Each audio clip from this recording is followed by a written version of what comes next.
Nilinaw ni Solicitor General Darlene Berberabe ang mga dahilan kung bakit hindi maaaring ilipat ang pondo ng programmed patungo sa unprogrammed appropriations. Sa harap ito ng pagpapatuloy ng oral argument sa unprogrammed funds ng General Appropriations Act mula 2024 hanggang 2026. Yan ang ulat ni Gab Villegas.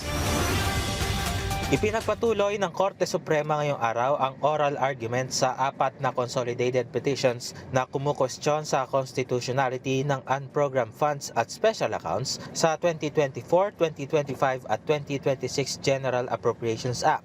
Ipinaliwanag ni Solicitor General Darlene Berberabe na hindi saklaw ng hudikatura ang pakikialam sa power of the purse ng Kongreso, maliban kung may napatunayang grave abuse of discretion.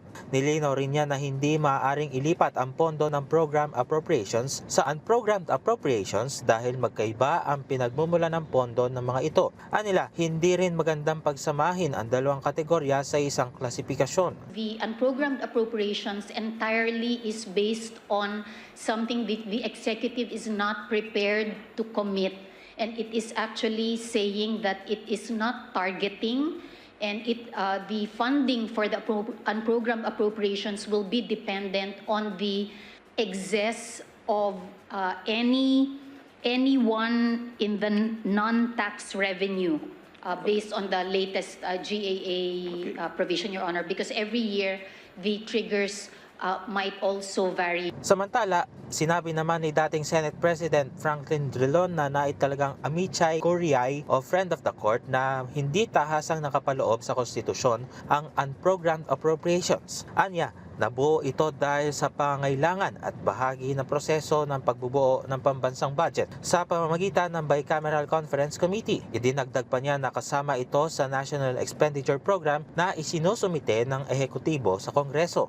That the inclusion or the funding of those unprogrammed appropriations are contingent upon certain conditions. The Constitution does not provide for the unprogrammed appropriation, and therefore this is part of the power of the state to appropriate.